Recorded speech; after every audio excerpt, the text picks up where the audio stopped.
کیا آپ جانتے ہیں کہ نوجوانوں کے نفسیاتی مسائل کا سبب کیا ہے؟ موجودہ دور کے اندر نوجوانوں کے نفسیاتی مسائل کا سبب فحش ویڈیو دیکھنا ہے۔ اس کے نتیجے کے اندر اسے ماسٹربیشن یعنی کہ مشت زنی کی عادت پڑ جاتی ہے۔ جس وقت اسے یہ عادت پڑ جاتی ہے تو پھر اسے پتہ نہیں لگتا کہ میرے ساتھ کیا ہو رہا ہے۔ آہستہ آہستہ وہ اس دلدل کے اندر پھنس جاتا ہے۔ پھر اس کے دل و دماغ کے اوپر شیطان قابض ہو جاتا ہے۔ پھر جس وقت اس کے دل و دماغ کے اوپر شیطان غالب ہو جاتا ہے، قابض ہو جاتا ہے، اسے سمجھ نہیں لگتی۔ پھر قرآن اس بندے کے بارے میں کہتا ہے کہ شیطان نے اس کو مخبوط الحواس کر کے رکھ دیا ہے، کیونکہ وہ اس دلدل کے اندر پھنس گیا ہے۔ جس وقت نوجوان اس دلدل کے اندر پھنس جاتا ہے پھر اسے دنیاوی اور اخروی جو ان سے مسائل کا سامنا کرنا پڑتا ہے۔ دنیا کے اندر تو اس کی زندگی الجھن کا شکار ہو جاتی ہے، پھل کر روز قیامت اللہ رب العزت کے سامنے بھی اسے جا کر وہاں پر سزا کا جو ان سے مستحق ہونا پڑے گا، کیونکہ جس وقت ایک مرتبہ وہ کام کرتا ہے اس کے بعد پھر اس کو عادت پڑ جاتی ہے۔ جس وقت اسے یہ عادت پڑ جاتی ہے پھر اس کی زندگی جانوروں کی طرح ہو جاتی ہے۔ وہ اپنی سوچ کے اوپر، اپنے دل و دماغ کے اوپر کوئی اس طرح اس چیز کا حاوی ہو جاتا ہے کہ اسے سمجھ نہیں آتی کہ میرے ساتھ کیا ہو رہا ہے۔ وہ اپنی مرضی سے کچھ سوچ نہیں سکتا، اگر سوچ غلط آ جائے تو اسے دفع نہیں کر سکتا۔ پھر اس کے ساتھ ساتھ وہ کوئی کام کرنے کا ارادہ کرتا ہے تو وہ کام کر نہیں سکتا۔ اس کی وجہ کیا بنی؟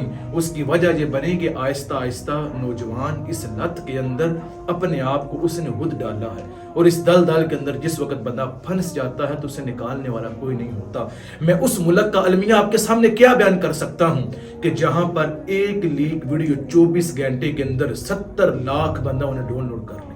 اس ملک کا المیہ کیا بیان کیا جا سکتا ہے کہ جہاں پر 6000 ویب سائٹ صرف اس لت کی چلائی جا رہی ہوں۔ جس وقت ملک کے اندر ایک لیک ویڈیو جس وقت ہوتی ہے، ہر نوجوان اس طرف ہوتا ہے کہ کاش مجھے ویڈیو مل جائے، اور 24 گھنٹے کے اندر لیک ویڈیو 70 لاکھ سے تجاوز کر جائے۔ اور جس ملک کے شہروں کے اندر اگر پوری دنیا کے ممالک کی لسٹ بنائی جائے تو مجھے یہ بات افسوس سے کہنا پڑتی ہے کہ ہمارے ملک پاکستان، خداداد پاکستان کا نام بھی ان ممالک کی لسٹ کے اندر آ جاتا ہے کہ یہاں بے حیائی کی ویب سائٹ عروج پر جا رہی ہیں۔ اس کی وجہ کیا بنی؟ اگر نوجوان یہ چاہتا ہے کہ مجھ سے یہ لت چھوٹ جائے تو اس کو یہ لعنت اپنے اوپر حرام کرنا پڑے گی، لیپ ٹاپ کو اس کو اپنا حرام کرنا پڑے گا، انٹرنیٹ کے اوپر سے اس کو اپنا دور کرنا پڑے گا، تب جا کر اس کی عادت چھوٹ پائے گی۔ اگر اس نے یہ عادت اپنے آپ سے دور نہ کی تو پھر اس کا انجام کیا ہوتا ہے؟ اپنی زندگی سے بیزار ہونے لگتا ہے، راتوں کو نیند نہیں آتی، اس کا نور ایمان دل سے سلب کر لیا جاتا ہے، پھر آہستہ آہستہ بندہ الحاد کی طرف چلا جاتا ہے، پھر ڈپریشن، انگزائٹی کا شکار ہونا لگتا ہے، پھر اس کو نیند نہیں آتی، پھر میڈیسن لے کر اپنے اوپر خود نیند کو غالب کرتا ہے۔ تو آپ سمجھتے ہیں کہ میڈیسن تو ایک زہر ہے، لیکن جس وقت اس کے اوپر وہ اثر دکھاتی ہے وہ سو جاتا ہے، لیکن جس وقت اس کا اثر ختم ہوتا ہے وہ اٹھتا ہے، پھر اسے اپنے زندگی سے نفرت ہونے لگتی ہے۔ اس کے دماغ کے اوپر اس طرح کے سوالات آتے ہیں، اس طرح کا بوجھ آتا ہے کہ وہ کہتا ہے کہ میرے ساتھ ہو کیا رہا ہے، لیکن اسے یہ نہیں پتا کہ اس کے پیچھے میرا نظام کیا ہے،